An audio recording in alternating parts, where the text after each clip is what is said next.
महाराष्ट्रात बेकायदेशीर धर्मांतराला आळा घालण्यासाठी राज्य सरकारने केलेल्या महत्त्वाच्या कायद्याला अखेर राष्ट्रपती द्रौपदी मुर्मू यांनी मंजुरी दिली आहे. यामुळे महाराष्ट्र धर्मस्वातंत्र्य अधिनियम 2026 आता राज्यात लागू झाला असून आमिष, फसवणूक, बळजबरी, धमकी, लबाडी किंवा अन्य फसव्या मार्गाने करण्यात येणाऱ्या धर्मांतराविरोधात कठोर कायदेशीर कारवाईचा मार्ग मोकळा झालाय.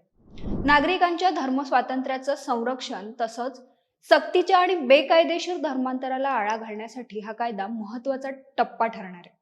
तर महाराष्ट्र धर्मस्वातंत्र्य विधेयक 2026 नेमकं काय आहे, यात कोणकोणत्या तरतुदी आहेत, कायद्याचं उल्लंघन करणाऱ्यांना कोणती शिक्षा होणार आहे, या सगळ्या प्रश्नांसह या विधेयकाविषयी सविस्तर जाणून घेऊया आजच्या व्हिडिओतून. नमस्कार, मी अवंती भोयर आणि कॅमेऱ्यावर आहे जयेश पाटील.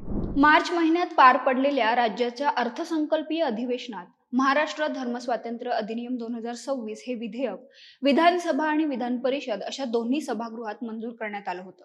त्यावेळी मुख्यमंत्री देवेंद्र फडणवीस यांनी या विधेयकामागची भूमिका स्पष्ट केली होती. ते म्हणाले की हे विधेयक कुठल्याही एका धर्माच्या विरोधात नसून ते सगळ्या धर्मांना लागू आहे. राज्यात अनेकदा धर्मांतरणाच्या मुद्द्यावरून कायदा आणि सुव्यवस्थेची परिस्थिती निर्माण होते. या परिस्थितीत प्रभावी कारवाई करण्यासाठी आता अस्तित्वात असलेल्या कायद्यांमध्ये स्पष्टपणे तरतूद नाही. त्यामुळे वारंवार दोन बाजूचे लोक एकमेकांसमोर येणं, त्यातून कायदा सुव्यवस्था निर्माण होणं असे प्रकार होऊ नये म्हणून हे विधेयक आणले असं त्यांनी स्पष्ट केलं होतं. आता राष्ट्रपती द्रौपदी मुर्मू यांची मंजुरी मिळाल्यानंतर आणि अधिकृत राजपत्रात प्रकाशित झाल्यानंतर राज्यात धर्मांतर विरोधी कायदा लागू झालाय. हा कायदा 30 जुलै रोजी अधिकृत राजपत्रात प्रकाशित झाला आणि त्याच तारखेपासून तो अंमलात आला. आता या कायद्यात कोणत्या तरतुदी आहेत ते समजून घेऊया. या नव्या कायद्यानुसार राज्यात कोणत्याही व्यक्तीचं बळजबरीनं, धमकावून, फसवून किंवा आमिष दाखवून धर्मांतर करणं हा गंभीर आणि अजामीनपात्र गुन्हा आहे. यात दोषी आढळल्यास धर्मांतर करणाऱ्यांना त्यात 10 वर्षांपर्यंत कारावास आणि 7 लाख रुपयांपर्यंतच्या दंडाची कठोर तरतूद करण्यात आली आहे. तसेच पीडित व्यक्ती अज्ञान, मनोविकल, अल्पवयीन किंवा अनुसूचित जाती जमातीची असेल तर 7 वर्षे कारावास आणि 5 लाख रुपये दंड आकारला जाईल.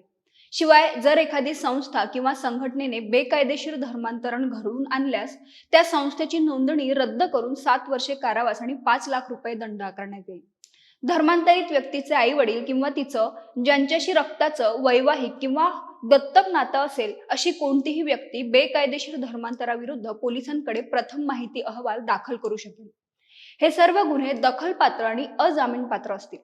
या विधेयकातील तरतुदींनुसार कोणतीही भेटवस्तू देणं, इच्छापूर्ती करणं, विनाकष्ट पैसे देणं, रोख किंवा वस्तूच्या स्वरूपातील भौतिक लाभ देणं, नोकरी देणं, लग्न करण्याचं वचन देणं आणि एखाद्या धर्माचा दुसऱ्या धर्माच्या तुलनेत गौरव करण्याला आमिष मानलं जाईल. तर एखादा व्यक्ती, कुटुंब किंवा गटास दैवी प्रकोप होण्याची किंवा सामाजिक बहिष्कार टाकण्याची धमकी देणं, मानसिक दबाव टाकून किंवा शारीरिक बळाचा वापर करून इच्छेविरुद्ध कृती करण्यास भाग पाडल्यास ती जबरदस्ती मानली जाईल. मुख्य म्हणजे धर्मांतर बळजबरीनं झालेलं नाही हे सिद्ध करण्याची जबाबदारी संबंधित आरोपीवर किंवा धर्मांतरास मदत करणाऱ्या व्यक्तीवर असेल.